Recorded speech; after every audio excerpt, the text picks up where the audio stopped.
Okay అందరికీ నమస్కారం.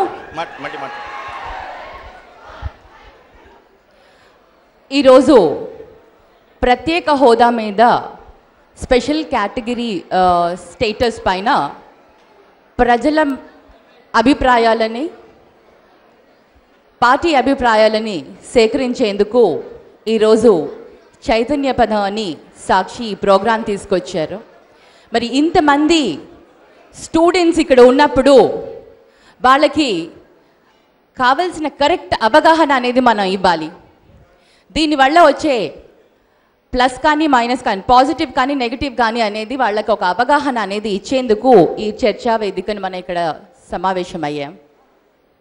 ఇందాక అందరూ మాట్లాడినట్టు మనం మళ్ళీ మొదటికి వెళ్ళి బైఫర్కేషన్ టైం నుంచి తీసుకుంటే తెలంగాణ రాష్ట్రాన్ని సెపరేట్ చేశాక ఆంధ్రులకు నష్టం జరిగింది అని మీరు అందరూ ఒప్పుకుంటారని నేను అనుకుంటున్నాను.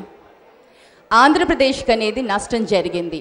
ఆర్థికంగా మనకి ఎటువంటి బలం లేకున్నా కూడా మనల్ని మన అభిప్రాయాలకు వ్యతిరేకంగా విభజన అనేది జరిగింది.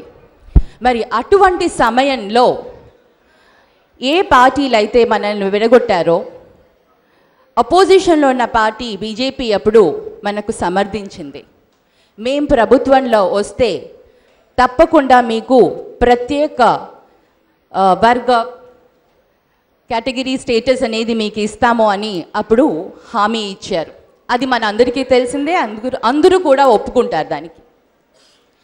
కానీ ఆ special status special category status అన్న పదాన్ని ఎప్పుడైతే తీసుకొచ్చారో ఏ నార్మ్స్ కింద తీసుకొచ్చారు.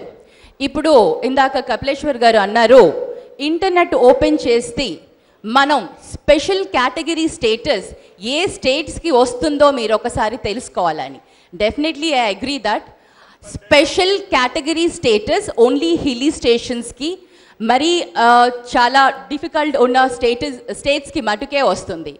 కానీ రాష్ట్రాన్ని విడగొట్టిన విధానం సరిగ్గా లేదు కాబట్టి ఆ సమయంలో స్పెషల్ కేటగిరీ స్టేటస్ అనేది ప్రభుత్వంలో ఉన్నవాళ్ళు అపోజిషన్లో ఉన్నవాళ్ళు తీసుకొచ్చిన పదం. అది ప్రజలకు తెలీదు. స్పెషల్ కేటగిరీ స్టేటస్ అంటే ఏంటో అప్పుడు ప్రజలకు తెలీదు. ప్రజల మనసులో ఆ విత్తనాన్ని వేసింది బీజేపీ అండ్ కాంగ్రెస్. మరి ఆ సీడ్ని పెంచి పోషిస్తూ 2.5 years దాన్ని 2.5 సంవత్సరాలు దాన్ని అలా సాగతీసి ఈరోజు దానివల్ల మనకు వచ్చేది ఏం లేదు, దానివల్ల మనం నష్టపోతాము అని చెప్పడంలో అర్థం ఏమన్నా ఉందా? యాజ్ ఒక ఆంధ్ర వ్యక్తిగా మన ఒక ఆంధ్ర రాష్ట్ర ప్రజలుగా స్పెషల్ కేటగిరీ స్టేటస్ మనకి ఇవ్వకపోతే మనం హ్యాపీగా ఉంటామా? పార్టీలకి అతీతంగా మాట్లాడితే మనకు కావలసిన హక్కుల్ని మనం ఎందుకు పోగొట్టుకోవాలి?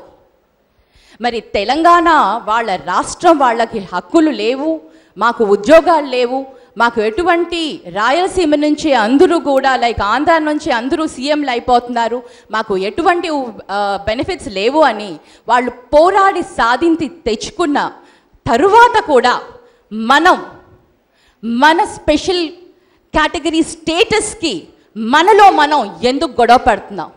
అందరూ ఐక్యంగా ఎందుకు సాధించుకోలేము? పార్టీలకి అతీతంగా ఆలోచించండి. ఇలాంటి పరిస్థితి ఇంకా ముందుకు వెళ్తే మన ఆంధ్ర రాష్ట్రం ఎప్పటికీ ముందుకు జరగదు. మరి మన పిల్లల భవిష్యత్తు మన చేతిలో ఉంది కాబట్టి వాళ్ళ ఫ్యూచర్ స్పెషల్ కేటగిరీ స్టేటస్ వల్ల మనకు వచ్చే లాభమే ఉంటుంది అని ప్రతి ఒక్కరికి తెలుసు. పొలిటికల్గా మాట్లాడాలి కాబట్టి మనం ఈ డిబేట్లో పార్టిసిపేట్ చేస్తున్నామన్న ఒక ఆత్మ విశ్వాసాన్ని మనం పక్కన పెట్టి మాట్లాడితే మటుకు డిబేట్ అనేది ఎన్ని సంవత్సరాలన్నా మనం ముందుకు తీసుకువెళ్ళచ్చు. కానీ మనం మన భవిష్యత్తు మన రాష్ట్ర ఫ్యూచర్ని మనం మనసులో పెట్టుకొని మనం కనుక ఈ పోరాటాన్ని సాధిస్తే ఆంధ్రప్రదేశ్కి తప్పకుండా అభివృద్ధి అనేది జరుగుతుంది. మనం దాన్ని సాధించుకోవాల్సిన బాధ్యత అందరికీ ఉంది.